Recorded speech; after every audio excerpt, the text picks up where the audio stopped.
Aux yeux du vandale, en somme, tout se vaut lorsqu'il est question d'exister. Lorsque l'enjeu n'est autre que la possibilité d'être reconnu pour ce que l'on a fait, qu'il s'agisse d'une œuvre positive, créatrice, ou d'une œuvre négative, destructrice. Ce sont précisément ces deux choses que permet la société moderne et qui nous amènent à comprendre en quoi elle a assimilé le vandalisme, en quoi elle en a fait un de ses éléments constituants. La célébrité à moindre frais d'abord, quoi que nous fassions pour y parvenir, et la valorisation de tout et de n'importe quoi ensuite, du fait même que toute valeur est susceptible d'être discutée et remise en cause. Pour illustration du premier point, il suffit de penser à cette habitude qu'ont prise les hérostrates d'aujourd'hui, qui consiste à se filmer avec leur portable en train de commettre des actes de violence, des actes de vandalisme, pour ensuite les diffuser ces images sur Internet. Le quart d'heure de célébrité dont parlait Warhol est aujourd'hui tellement facile à obtenir, il suffit de se montrer en faisant quelque chose, n'importe quoi. Quant à illustrer le deuxième point, le vandalisme comme forme de remise en cause de toutes les valeurs de la société, comme refus de tout ce qui peut être plus ou moins considéré comme officiel. Il ne doit pas nous étonner que l'art contemporain lui ait fait une place de choix comme forme nouvelle de création. Ce qu'on appelle l'art contemporain n'est pas nécessairement l'art qu'on fait aujourd'hui, mais plutôt une manière de faire de l'art. Ce qu'on y interroge, c'est précisément la possibilité de créer contre toute norme, contre toute règle passant pour être officielle. L'art contemporain, c'est la transgression de tout ce qui chercherait à s'ériger comme critère et définition officielle de l'art.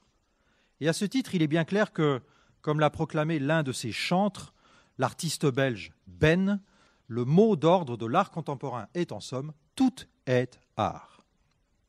Il n'est donc pas étonnant que ce qui, d'un point de vue strictement légal, relève du vandalisme, l'utilisation de murs, par exemple, dans une ville pour y faire des tags sans qu'on soit propriétaire des 10 murs, puisse être considéré comme de l'art.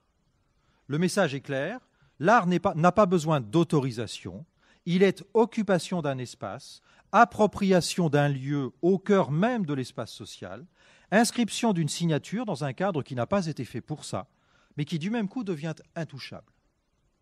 Notez que ces travaux sont parfois magnifiques. Mais là n'est pas le problème.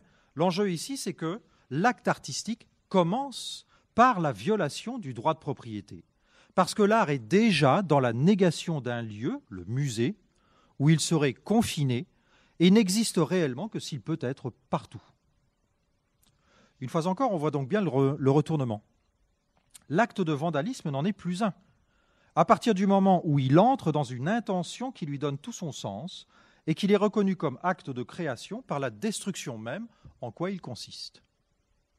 Dans les années 60 et 70, les artistes contemporains se sont livrés à une véritable compétition.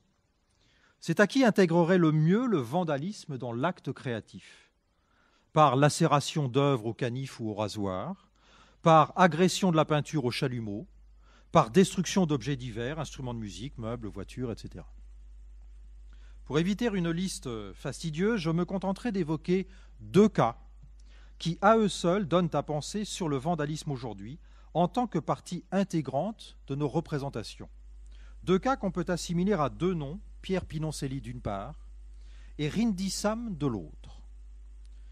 En 1993, au Carré d'Art de Nîmes, Pierre Pinoncelli, artiste contemporain, connu pour ses performances en tout genre depuis 1967, pisse dans l'urinoir de Duchamp baptisé Fontaine et entreprend dans la foulée de casser le dit urinoir avec un marteau. Si on peut avoir l'image.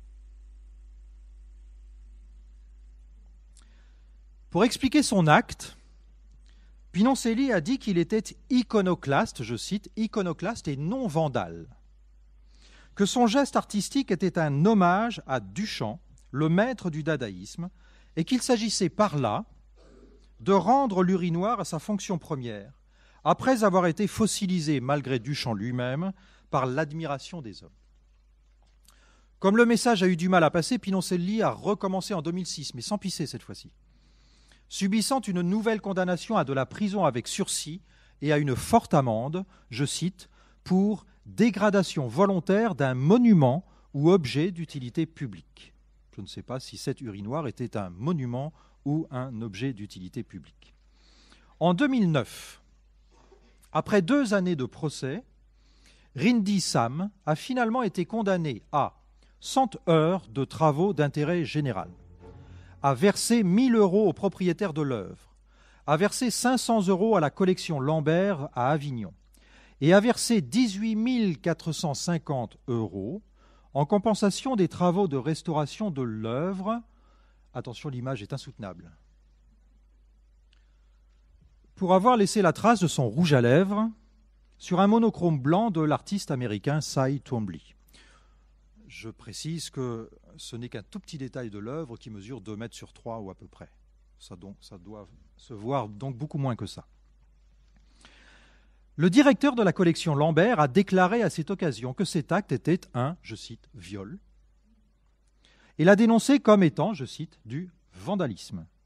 L'artiste lui-même, pas très beau joueur sur le coup, s'est dit horrifié par ce qu'avait fait la jeune femme. Celle-ci, artiste elle-même, a dit avoir pensé que Twombly comprendrait son geste qui était d'amour envers une œuvre ayant provoqué chez elle une émotion qui l'avait amenée à une réaction spontanée. On comprend alors que, d'une certaine manière, la boucle est bouclée. Lorsque dans une société, toute chose peut être elle-même et son contraire, ainsi l'acte de vandalisme peut prétendre passer pour un geste artistique, tandis que de son côté, l'acte d'amour et d'admiration, ou présenté comme tel au moins, peut être l'objet d'un jugement qui le transforme en viol et en acte de vandalisme, suscitant une réaction d'horreur chez celui-là même qui en est l'objet. Quoi qu'il en soit, de toute évidence, quand une société se montre à ce point soucieuse de sacraliser et de désacraliser dans le même temps, c'est que plus rien ne peut plus réellement l'étonner sous les traits du vandalisme. Celui-ci même est devenu impossible, parce qu'intégré à cette forme douce de barbarie dans laquelle tout, plus ou moins, se vaut.